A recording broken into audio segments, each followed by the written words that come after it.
是洛娜，而是布兰切和他的3个儿子，还有他的小叔子。洛娜的计划失败，布兰切得知了所有。玛丽想要带走吉米，是因为看到唐尼打了吉米，又打了洛娜，而因为这件事 You hit your wife?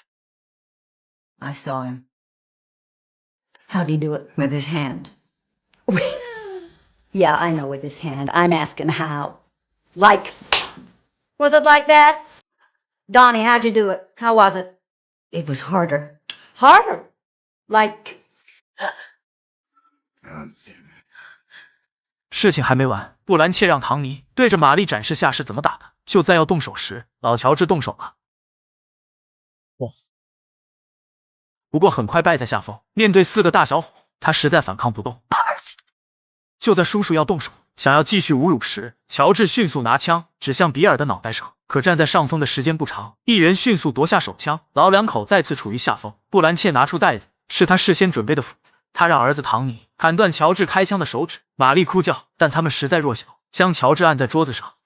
Teaching you to teach him, see? Donnie, Joe, Donnie. Please, Donnie, please, Donnie, please. Do it, boy. Do it, boy. 可接着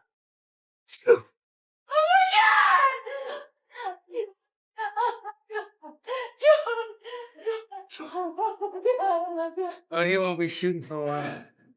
只是来接孙子，谁能想到搞成这样？乔治没有选择全麻，他要保持清醒。老两口报了警，但警长不像带来好消息。原来他去了韦伯家。布兰切的说辞是正当防卫，是乔治先拔的枪，而那把枪也正是乔治的警用左轮。乔治干了30年警察，他很清楚法律，知道自己不占理。而更气人的是，布兰切恶人先告状，他说是乔治夫妇要在洛娜手里残忍地夺走孩子，所以对小孩很是担忧。老夫妇在这里时间越长，孩子发生意外的可能性就更大。警长告诉他们，如果通过这件事，你们离开了这里，韦伯家也就不再追究了。乔治还没康复，2个人便离开。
I'm talking to you.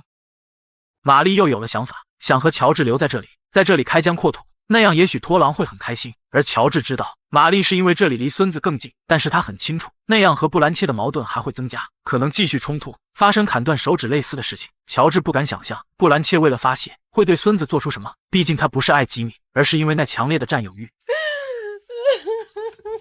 训斥完玛丽后，在夜深人静时，乔治一个人离开了。不难猜出他去了哪里。在人们睡得最香时，乔治独闯韦伯家，冷静的就地取材，找到一把霰弹枪，翻出子弹，伤口还未愈合。老警长一头虚汗，接着瞄向一桶汽油，然后关上夜灯。乔治一步到客厅，接着轻轻上楼，找到洛娜那间卧室，用枪顶在唐尼的头上。Settle. Be still. Wake up. On. why? You want to go back to Dalton? You and Jimmy. You have to decide. Of course, that. Not you. You don't get to say a goddamn word. This is up to her. You know what life will be. Here or there, you know. This isn't something you need to think on. I'll go. 乔治告诉洛娜，他把车停到车道的尽头，钥匙放在里面，让他一直开到本洛克的警局，向警长求助。现在必须走，什么也不要拿。But what about you? Just go. Just go. Place you can't take the front door.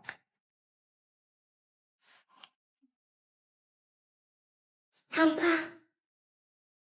洛娜走下楼，突然，小叔子没有在意，以为洛娜带孩子上厕所，而他们是去灭乔治放的火。就在这时候，比尔也被惊醒，但是比尔不傻，似乎看出异常。唐尼开始动手，可他根本不是对手。在挣扎一次后，被老警长一枪托干晕。洛娜被推到楼下，乔治举枪出来，比尔抱住孩子，他们貌似保护的吉米，这回却又成为了人质。洛娜摔得无法起身，比尔不得不放下孩子。吉米回到了爷爷身边。就在这时，